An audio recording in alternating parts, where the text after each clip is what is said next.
epic story of a single sperm facing incredible odds to unite with an egg and form a new human life.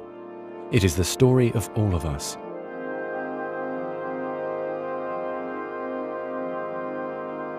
During sexual intercourse, about 300 million sperm enter the vagina. Soon afterward, millions of them will either flow out of the vagina or die in its acidic environment. However, many survive because of the protective elements provided in the fluid surrounding them. Next, the sperm must pass through the cervix, an opening into the uterus. Usually, it remains tightly closed, but here the cervix is open for a few days while the woman ovulates. The sperm swim through the cervical mucus, which is thinned to a more watery consistency for easier passage.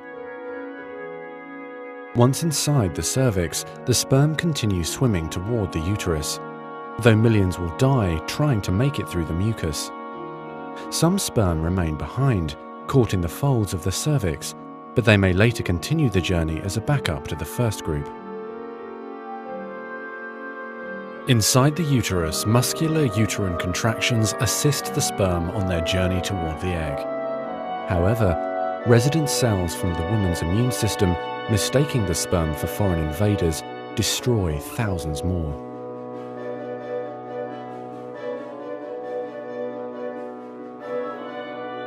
Next, half the sperm head for the empty fallopian tube, while the other half swim toward the tube containing the unfertilized egg. Now, only a few thousand remain. Inside the fallopian tube, tiny cilia push the egg toward the uterus. To continue, the sperm must surge against this motion to reach the egg. Some sperm get trapped in the cilia and die. During this part of the journey, chemicals in the reproductive tract cause the membranes covering the heads of the sperm to change. As a result, the sperm become hyperactive, swimming harder and faster toward their destination. At long last, the sperm reach the egg.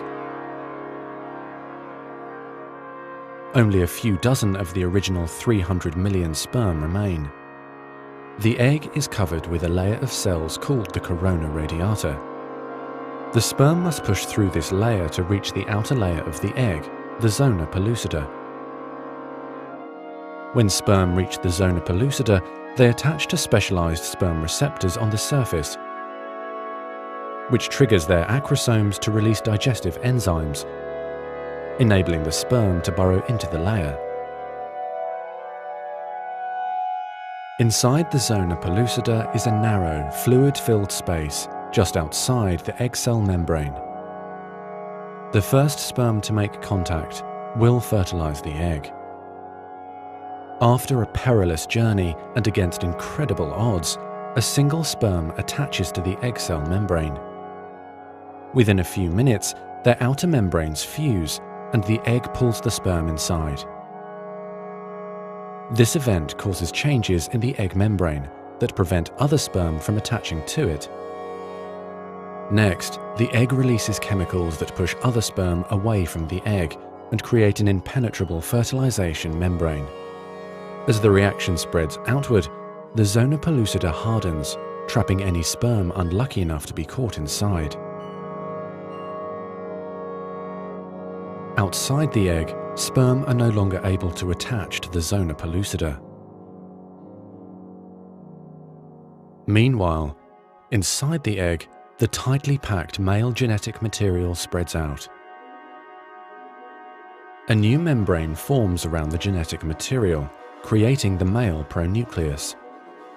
Inside, the genetic material reforms into 23 chromosomes. The female genetic material, awakened by the fusion of the sperm with the egg, finishes dividing, resulting in the female pronucleus, which also contains 23 chromosomes. As the male and female pronuclei form, spiderweb-like threads, called microtubules, pull them toward each other. The two sets of chromosomes join together, completing the process of fertilization. At this moment, a unique genetic code arises, instantly determining gender, hair color, eye color, and hundreds of other characteristics. This new single cell, the zygote, is the beginning of a new human being. And now the cilia in the fallopian tube gently sweep the zygote toward the uterus, where he or she will implant in the rich uterine lining, growing and maturing for the next 9 months until ready for birth.